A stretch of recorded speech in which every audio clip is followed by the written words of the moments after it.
Hey, buddy, what you doing? Is it Christmas yet? No, sorry, not yet. I can't wait for Christmas. Yeah, I can't wait for Christmas either. In fact, let's celebrate now.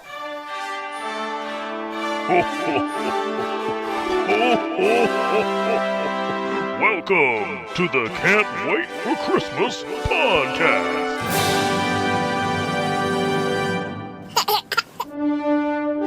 It is February 25th, 2017, and that means there is just 10 months left until Christmas. Today on the podcast, we're going to talk about one of Christmas's most famous love stories, Love Actually. We'll learn a few things about Beauty and the Beast and Enchanted Christmas. Then, we'll add a little Christmas to all of your podcasts, and then we'll hear from someone who thinks Die Hard is not a Christmas movie. Okay, let's start the show.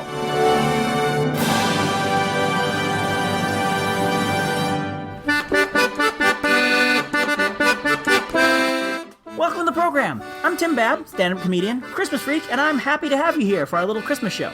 Thankfully, I have not been washed away by all this rain we're getting here in the Can't Wait for Christmas studios in California. Hopefully you are safe, warm, and dry wherever you are, so grab a blanket, get some hot cocoa, and snuggle in for some Christmas goodness. Now, I'd like to switch things up this episode. We're going to start with some listener feedback, and we're going to dive straight into Santa Babb's mailbag. Santa Babb, he is gonna read some emails from you, or tweets, or Facebook messages too. Santa Babb, he is opening up his mailbag tonight. This letter comes to us from Vreg, who actually sent this into another podcast that I was on, and he informed us that his father passed away in late 2016 due to cancer. And in Vreg's letter, he said, Tim, I know your Can't Wait for Christmas podcast is small, but I am very grateful to you for it. My dad's death being so close to the holidays really made my mom and I give up on Christmas. We were cooking in the kitchen, and I decided we should listen to the podcast on Christmas Day. I had to remind her that we met you at Captain EO at Disneyland. We both laughed, listening to Kermit, Darth Vader, and Mickey sing Christmas carols, and the jokes you made throughout the show. It was the first time we smiled after my dad passed. From there, we decided to have an impromptu Christmas dinner, and we invited whoever could come. So in a way, you helped give us back our Christmas, and I'll always be grateful for that. Well, Vreg, I don't know if I said this on the other show, but thank you so much for sharing that story. I'm glad that this silly little episode was able to bring you some measure of joy. I remember my first Christmas after my dad passed. It was hard, because my dad really loved Christmas. Not a fanatic like me, but every year you could see how much he enjoyed it. Once I even noticed tears in his eyes as I finished saying grace during Christmas dinner. I miss him. I miss him terribly. In fact, that's why you hear his voice at the end of every episode of this show. I like to think he's not gone. He's just joined the Spirit of Christmas team.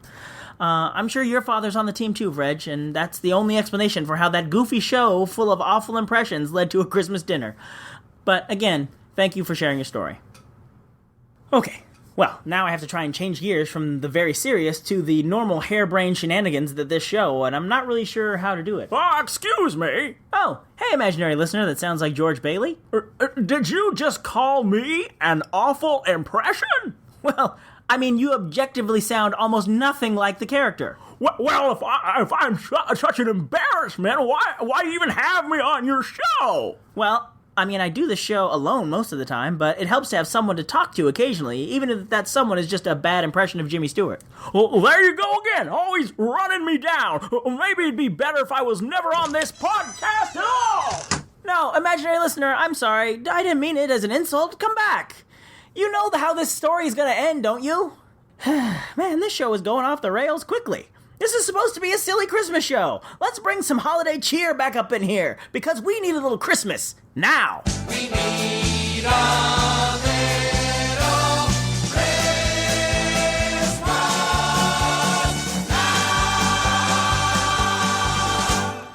So I assume because you're listening to this that you like podcasts and you like Christmas. That's a pretty safe assumption, right? But there aren't a ton of other podcasts that talk about Christmas all year long. I mean, there are a lot of great podcasts out there that talk about all kinds of things, from murder mysteries to nerdy interviews, movie game shows, and bad movie review shows. Well, I stumbled onto a way to get your Christmas fix while listening to those non-Christmas podcasts. Full disclosure, this tip works best if you can listen to your podcast while sitting at a computer. Since most of us are chained to a desk all day, this should work for a lot of us. I know I'm personally sitting at my laptop for a good chunk of time each day. So, you go to your favorite podcast website, and start playing the latest episode. Then open up another tab in your browser and go to YouTube or Pandora. Punch up a string of instrumental Christmas tunes and adjust the volume so it's just a bit quieter than the podcast, and voila! Now any podcast is a Christmas podcast, any day of the year. I actually discovered this when my Firefox crashed one day. When I restarted it, all the tabs I had open started playing at once, and all of a sudden Moustalgia was a Disney podcast that was also Christmas themed. I was like, this is brilliant! So now I do it all the time. Now, is this a silly tip? Yes. But give it a try and tell me how it worked for you. Leave a comment at can'twaitforchristmaspod.com.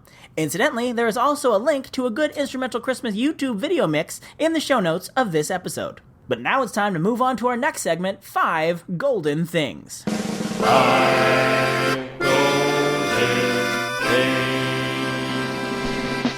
At the time of this recording, the live-action version of Beauty and the Beast starring Emma Watson is a few weeks away from hitting theaters. So I thought now was a good time to take a look back at some Beauty and the Beast material from Christmas past. Of course, I'm talking about the direct-to-video follow-up to Disney's original Beauty and the Beast and Enchanted Christmas. You've been to the dinner. You've been to the dance.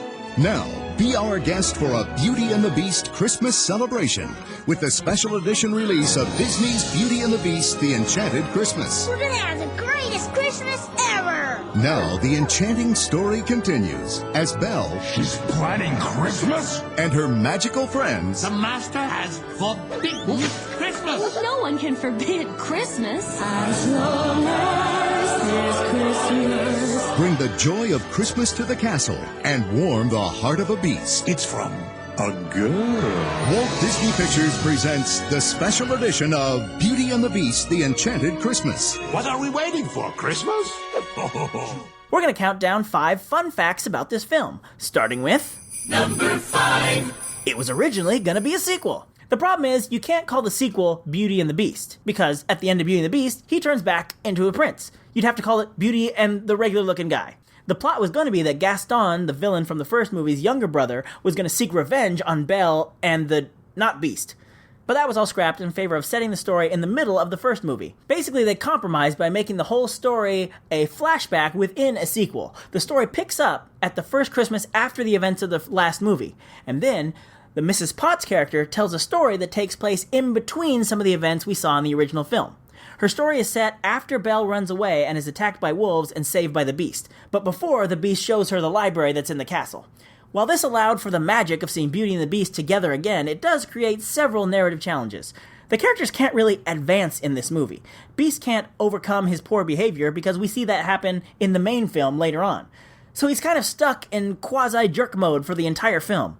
And also, no matter what danger the characters get in, we know they'll get out of it because we know how the rest of the story goes. Also, the story is being told by Mrs. Potts, who is not in most of the scenes. Like, her character isn't involved in some of the action that's taking place, so how could she tell these parts of the story? Worst of all, she's telling the story to Chip, her son, who is in a bunch of the scenes that she's not in. So he would know what happened. Ah! My brain will explode if I think about this too long. Let's just move on. Number 4. This movie was made in Canada. Yeah, this is one of your American-made movies. This was produced by Walt Disney Animation Canada, a studio created in 1996 to focus on direct-to-video features, don't you know? Sadly, the studio was closed in 2002 due to budget cuts, but hey, at least they made this, okay? Cut me some slack. You were giving George Bailey guys flack about his impression, and that's the best Canadian accent you can do? Do you really have room to talk, imaginary listener, that kinda sounds like Kermit the Frog, but not really? I'm just saying, maybe you don't have room to judge, but that's none of my business. You know what? Just drink your tea. Number 3. Practically the entire voice cast came back. Typically for these direct-to-video releases, they usually get sound-alikes to do the voices of the characters. They don't want to pay the money to have the actors from the original movie come back, because they cost a lot more. But in this case, they got pretty much everybody. Angela Lansbury, Jerry Orbach, David Ogden Stiers, Paige O'Hara, Robbie Benson. That's pretty impressive. They also got some impressive new talent to join the ranks, like Tim Curry, Bernadette Peters, and Paul Rubens. One character definitely did get recast, and that was Chip, the little cup boy, whatever you call him. The child actor who voiced him in the original movie had grown too old to voice the part, so they replaced him with... Number 2. Haley Joel Osment. That's right, Haley Joel Osment is in this movie. His breakout role in The Sixth Sense wouldn't come until a few years after this movie came out, but he was already pretty well known for playing Tom Hanks' son in 1994's Forrest Gump. But the most interesting thing about this movie to me is... Number 1. It retroactively makes the original movie a Christmas movie. So there's a flashback in the movie, which is odd since the whole movie's a flashback. So it's a flashback within a flashback. Oh dear, I feel my brain about to explode again. Back to my point. So they flash back to the night Beast got cursed. It turns out that night was Christmas. They show the prince and all his people in the castle celebrating Christmas when the enchantress shows up and curses everyone. Who disturbs my Christmas? Please, take this rose in exchange for shelter from the bitter cold. I don't need a rose. Go away, you wretched old hag. You have been deceived by your own cold heart. A curse upon your house and all within it. Until you have found one to love you as you are, you shall remain forever a beast.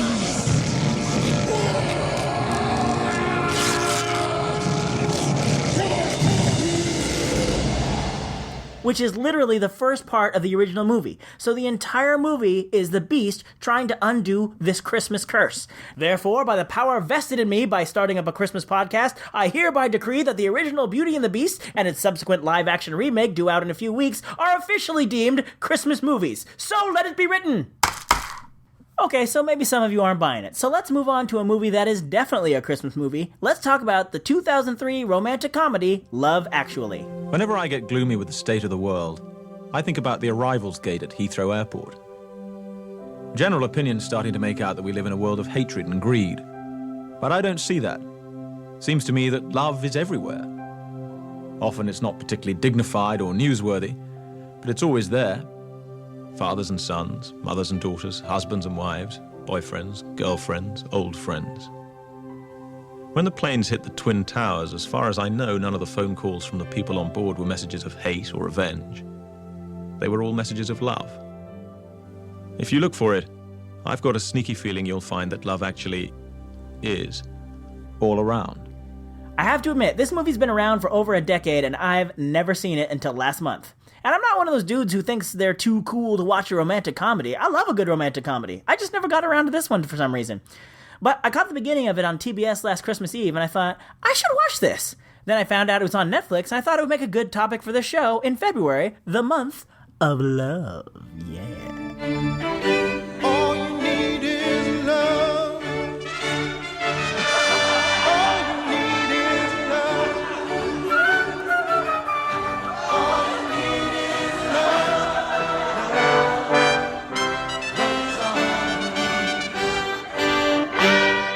The film was written and directed by Richard Curtis, who had previously given us such romantic movies as Four Weddings and a Funeral, Notting Hill, and Bridget Jones's Diary.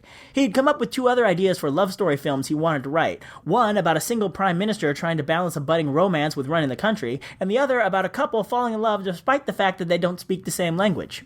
But he eventually decided he didn't want to flesh either one of those out into an entire film.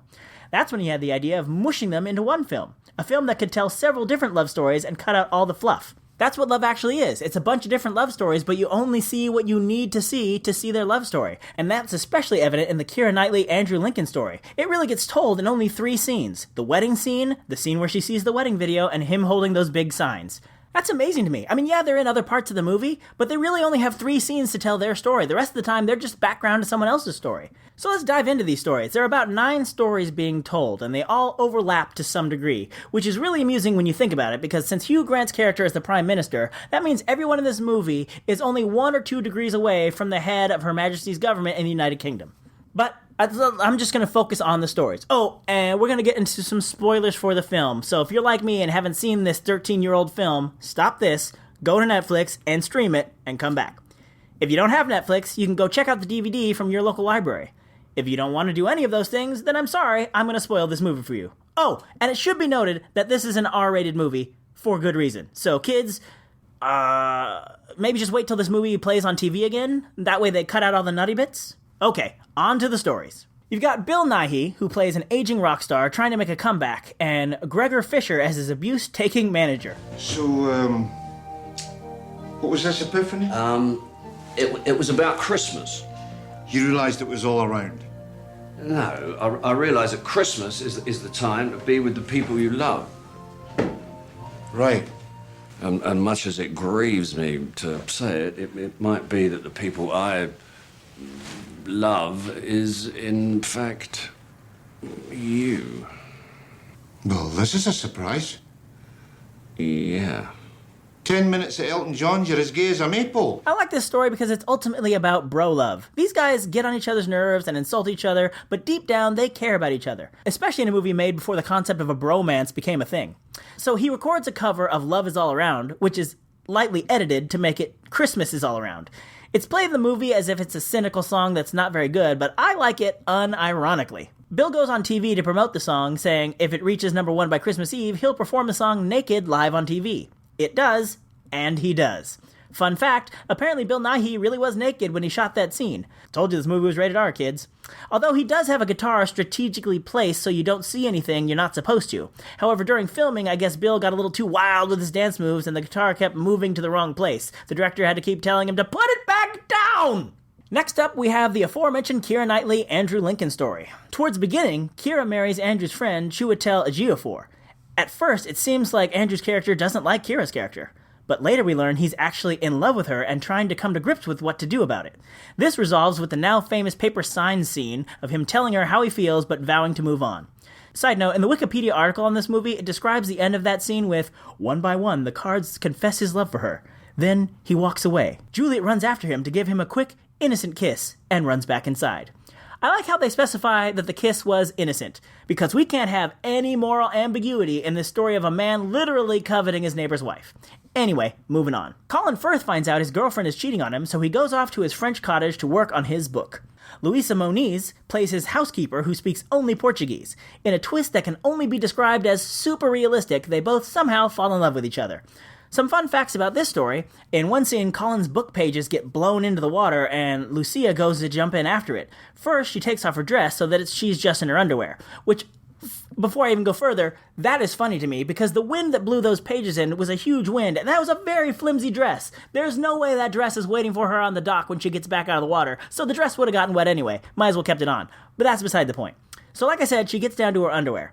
There was a 45-minute debate about what color her underwear should be. In case you're wondering, light blue won. Way to go, light blue. Also, the water she and eventually Colin jump into was only 18 inches deep and infested with mosquitoes. Colin's elbow was bitten so much that it swelled to the size of an avocado. At the end of the film, Colin ditches his family in England on Christmas Eve to fly to France to propose to her, because, again, realism. But anyway, when Colin leaves his family, his nephews say, Uncle Jamie. Colin's character was named Jamie specifically for that line. You see, writer-director Richard Curtis's brother is named Jamie. That is deep dedication to some sibling rivalry. Next up, and I'm going in Wikipedia order here for no real reason, we have Emma Thompson and Alan Rickman. They are married with 2 kids. Alan's secretary, Heike McCosh, is not so subtly hitting on him at work. He decides to buy her an expensive necklace for Christmas without telling his wife. He is almost thwarted when the cashier, Rowan Atkinson, takes forever to wrap the item up. But he does purchase it, and Emma later finds it in his pocket and assumes it's a gift for her. But when she opens her present on Christmas Eve to discover that Alan got her a CD, she puts 2 and 2 together and realizes the expensive necklace was for his secretary. This story made me sad when I watched the movie, and even sadder when I did research on the movie for this show.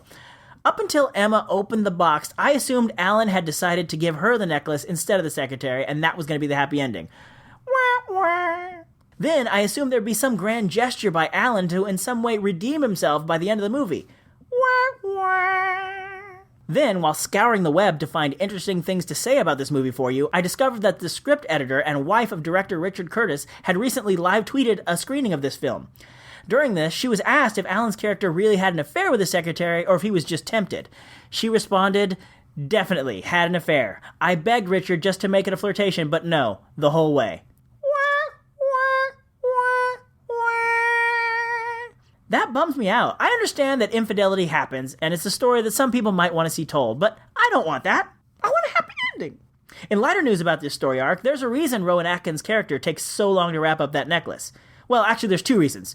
The director was inspired when he bought something in a shop in New York, and they took forever to wrap it up, which I can relate to, and I'm sure you can too if you've ever bought something even remotely fragile at a Disney theme park. They wrap it up in so many layers that it increases in size by a factor of 20 and could probably withstand a 40 megaton nuclear blast.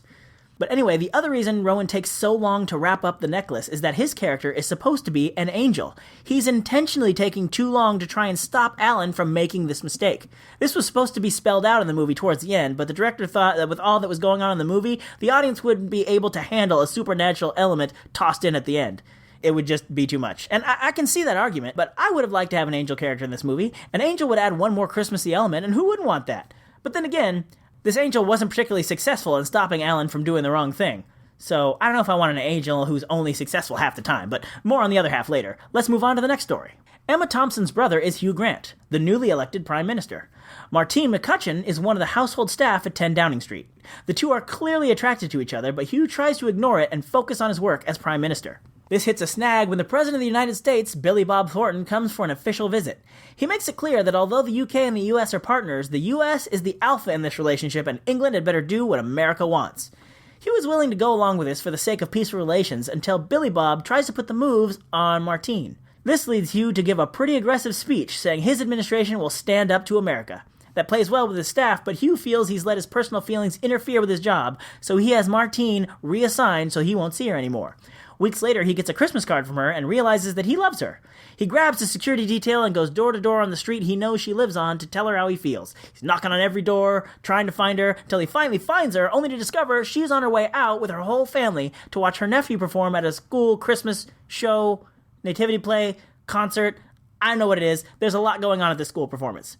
He decides to go with her, and they watch the show from backstage to avoid being seen. However, just as they start kissing, the curtains to the backstage go up to reveal them to the entire crowd. Couple of things about this story. Couldn't he have just looked up her address in the employee file? Surely that would have been easier than going door to door. Not as cinematically interesting, but oh, that's why. Well, also, a fun fact, Billy Bob Thornton had a very particular phobia that Hugh Grant had a little fun with. I'll let you hear it directly from Hugh, the director, and Bill Nighy from the DVD commentary. There. And there on the wall, incredibly, is a picture of Benjamin Disraeli. And his biggest phobia of all in life is Benjamin Disraeli. So he's actually being very brave. It's true. I've heard about this. I know. And I said to him, you frightened of Benjamin Disraeli? And he said, oh, ridiculous. Who would be frightened of Benjamin Disraeli? But, on the other hand, his facial hair... terrifying. I can't be near it. Is it particularly Benjamin Disraeli? Yes, it is. Yeah. What, before he came here to make this film and saw it? You know? Absolutely. Yeah. No, he walks around. And in this scene here, just when he's about to do an important close-up, I slipped that picture of Benjamin Disraeli in front of him. And that's why he's looking. That's why he's looking so distressed. Well, it worked. Move on, shall we? Oh, funny. Speaking of the commentary, you should find it and give it a listen to hear Hugh Grant cracking jokes at Colin Firth's expense nearly every time he's on screen. But back to the president. At the time, people thought Billy Bob's president was based on George W. Bush, but it was actually an amalgam of Bush and Bill Clinton. A famous part of this movie is where Hugh Grant dances to the Pointer Sisters song Jump. Hugh really didn't want to do that scene. He wanted to make his character feel like he could really be the prime minister, so he resisted attempts to be more sweet and more charming. Richard Curtis said in an interview a few years back that the fault line was the dance, because there was no way he could do that in a prime ministerial manner. He kept putting it off, and he didn't like the song. It was originally a Jackson 5 song, but we couldn't get it, so he was hugely unhappy about it. We didn't shoot it until the final day, and it went so well that when we edited it, it had gone too well, and he was singing along with the words. When you edit a dance sequence like that, it's going to be a third of the length, and the bit he's singing the words to isn't going to be the bit of that moment, so it was incredibly hard to edit. So, apparently that dance scene wasn't supposed to be as long as it was. You can thank Hugh Grant's lip-syncing for that. Also, apparently this movie resonated strong enough to reach the actual prime minister at the time, Tony Blair. In 2005, when people thought George Bush was acting a little too Billy Bob Thornton-like, Blair was getting some flack for his dealings with the United States. Blair said, "I know there's a bit of us that would like me to do a Hugh Grant in Love Actually and tell America where to get off. But the difference between a good film and real life is that in real life, there's the next day, the next year, the next lifetime to contemplate the ruinous consequences of easy applause." Oh, so movies aren't supposed to be realistic. I take back my criticism of the Colin Firth-Lucia Moniz romance.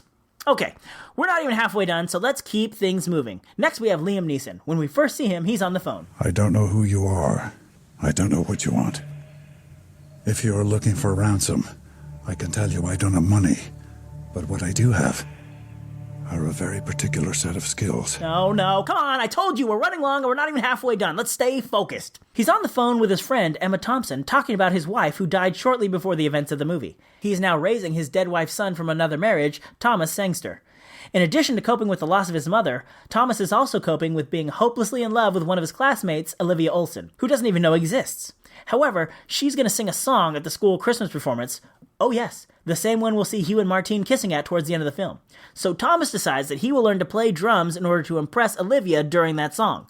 Liam supports him in his quest, and he does a great job playing the drums, but it doesn't look like anything will come of it, especially since Olivia is flying back to America that night. Liam convinces Thomas that they should follow her to the airport and he should tell her how he feels before she leaves. This leads to the classic rom-com dash through the airport scene where he is almost foiled by security, were it not for a bumbling Rowan Atkinson showing up and distracting the gate agent long enough for Thomas to slip past. Fun fact, in the original script, this is where Rowan would have disappeared and we would have found out he was an angel. Finally, Thomas finds Olivia just before she's about to board, and not only does she know he exists, she likes him too! Hooray! This reminds me of another fun part of the DVD commentary. Thomas is sitting in on it, and he was only 12 at the time, so it's fun to hear the adult actors get super uncomfortable for him when the R-rated elements of the movie start to happen. Next, we come to Laura Linney. She works with Alan Rickman, but thankfully she's not hitting on him. Mostly because she's in love with another coworker, Rodrigo Santoro, and everybody knows it. Alan tells her she should just make a move already, and the two do go out on what starts as a pretty successful date. However, just as things are about to get more R-rated, Laura gets a phone call. It's from her mentally ill brother. She has to end her evening with Rodrigo so she can go take care of him, a task she does quite often. During the test screenings, audiences were hoping that Laura and Rodrigo would get together, so they wanted to see something about what became of their relationship explicitly said in the film. So they did reshoots, and the director added a scene where it becomes clear that they don't get together. So, I guess be careful what you wish for, test audiences. Another fun fact, when they were casting the movie, the intention was to have all English actors, but I guess they couldn't find the right actor for Rodrigo's character, so the casting agent reached out to him, because she remembered him from seeing his work at the Venice Film Festival. Laura Linney is also not English, which you probably already knew, but when they were auditioning English actresses for the role, the director kept saying he was looking for a Laura Linney type, and none of the actresses were meeting the standard. Finally, the casting director said, "Why don't you just cast Laura Linney?" And they did. Next, we move on to one of the caterers at Keira Knightley's wedding, Chris Marshall. He's having no luck with the ladies in England, so he decides he needs to go to America, where he will seem exotic and foreign and therefore irresistible to American women. His buddy, Abdul Salas, tries to talk him out of it to no avail.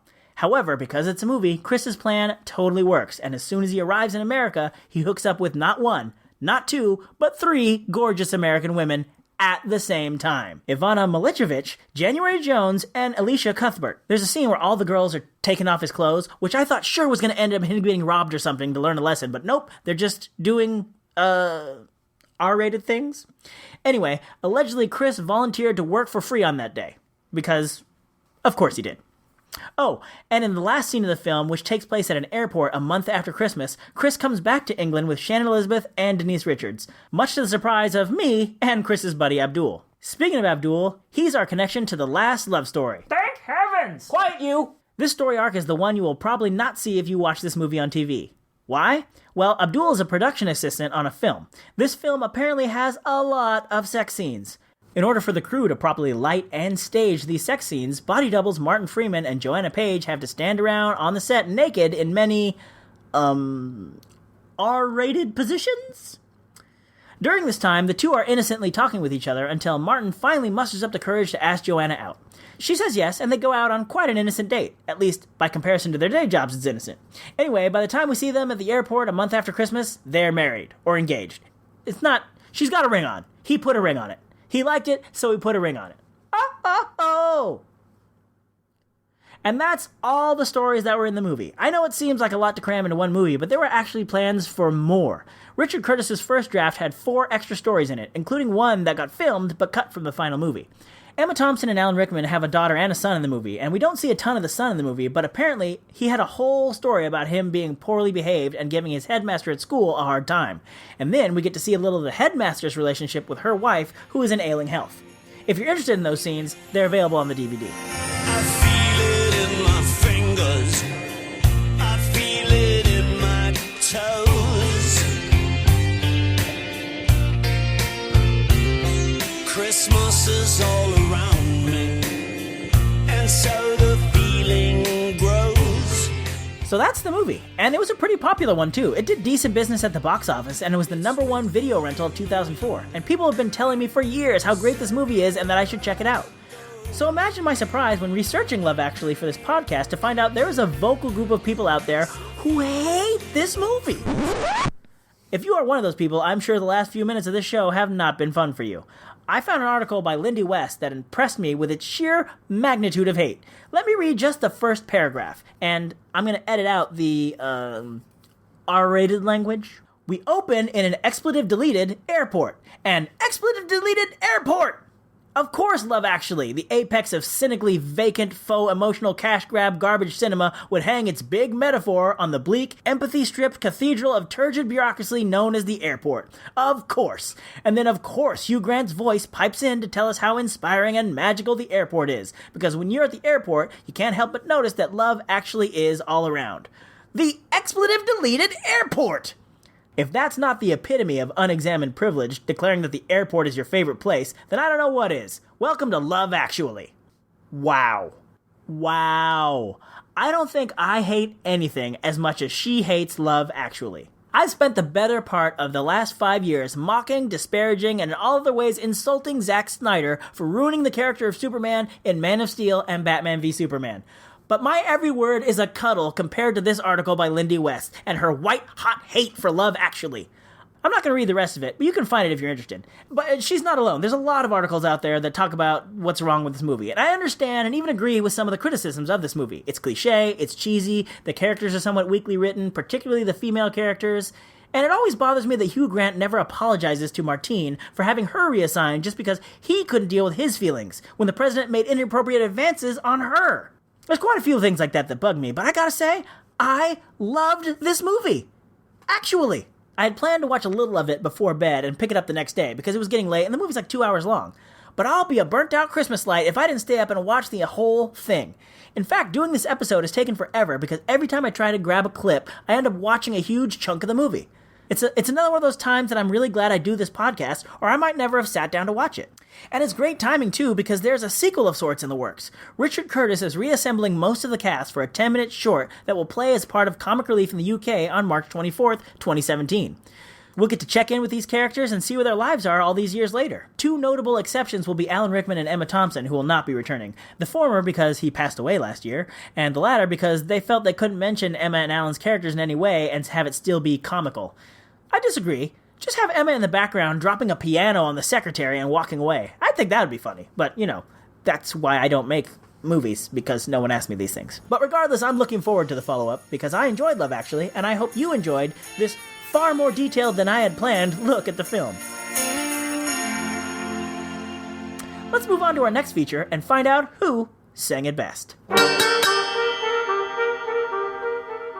Last time we had two versions of Let It Snow battling it out. It was Dean Martin versus Vaughn Moore, and based on your votes, I hope Vaughn never listens to this because he got clobbered 91% to 9%.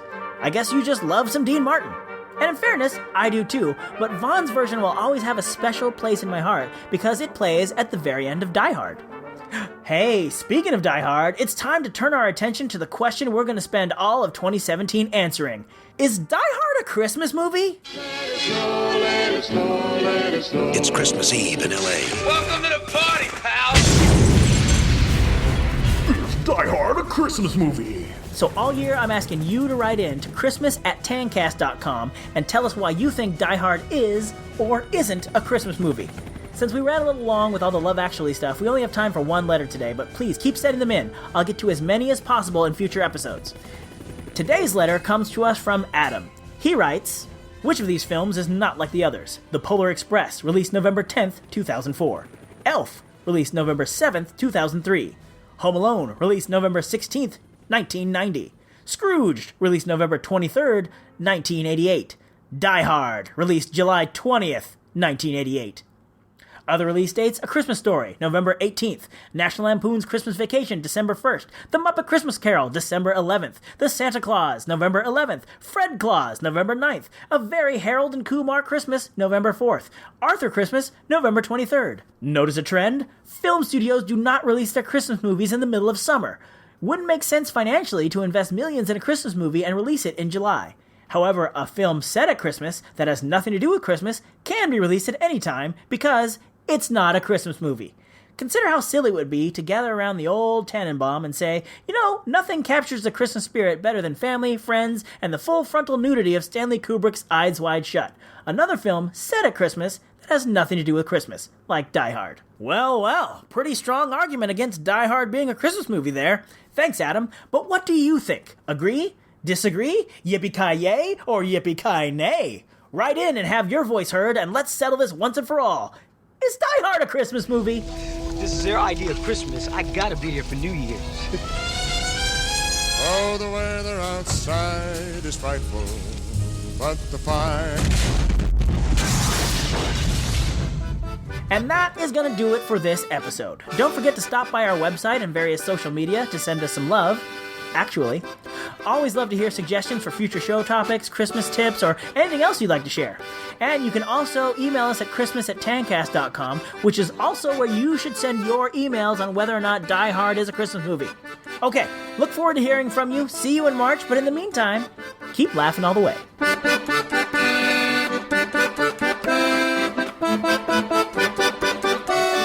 And that was Christmas 1983. Actually, Dad, it's 2017. Oh. Thank you for listening to the Can't Wait for Christmas podcast. If you like what you hear, please subscribe to us on iTunes, or we're available on Stitcher and Google Play as well. If you'd like to leave a comment on this or any episode, go to our official website at can'twaitforchristmaspod.com. While you're there, you'll find a link to our official Zazzle store, where you can grab customizable t-shirts, ornaments, bumper stickers, and all sorts of other Christmas merchandise all year long. You can also connect with us on our Facebook page, facebook.com/can'twaitforchristmaspod. Or on Twitter, we are @ChristmasPod. Or you could always send us an email directly at christmas@tancast.com. The Can't Wait for Christmas podcast is part of the Tancast Podcast Network. We Wish You a Merry Christmas was performed by the United States Marine Corps Band, and this amazing version of Jingle Bells on the accordion was performed by the wonderful and talented Kristen Nowicki. All other music and sounds used in this episode are the properties of their individual copyright holders, and no infringement is intended. Okay, boys, did I forget anything? God bless us, everyone. Ho, ho, ho!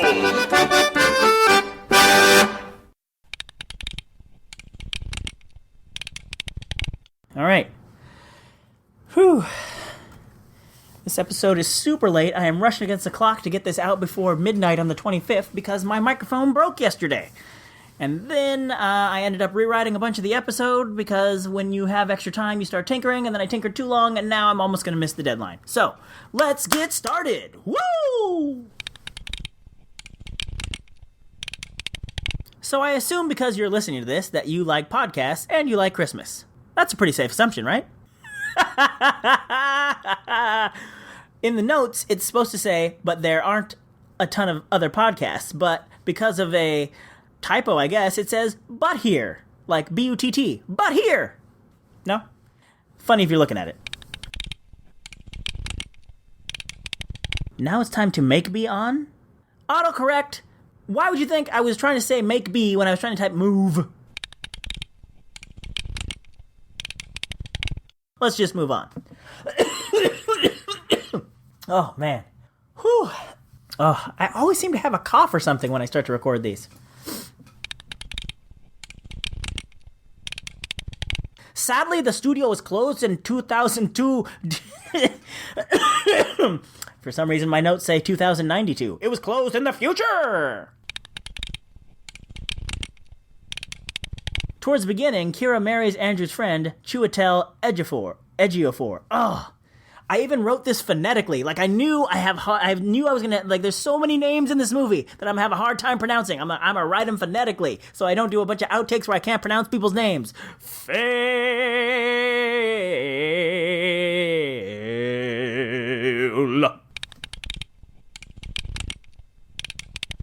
Alan's secretary, Heike Makash.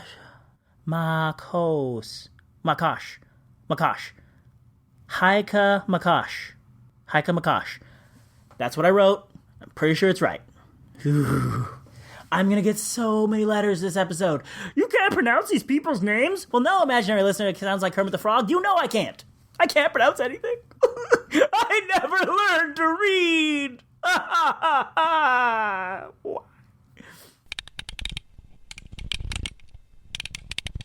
They wrap it up in so many layers that it increases in size by a factor of 20 and could probably withstand a 40 megaton nuclear blast. Nuclear? Nuclear. Nuclear? Nuclear. One of them is wrong. I don't know which. Am I going to look it up? No, I'm going to sound like an idiot. The fault line was the dance, because there was no way he could do that in a prime ministerial. That is a great word to read in your mind, but that's a hard word to say with your mouth. Ivana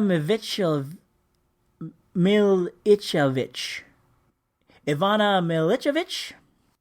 At the same time. Ivana Milicevic.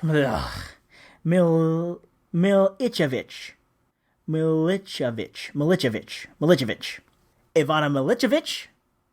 Ivana Milicevic, January Jones, and January Jones. I wrote it twice. I have to go back to Ivana Milicevic. Ivana Milicevic.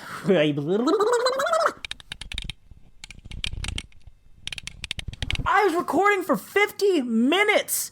Whew, this is going to be a long episode, baby. Ooh, girl child.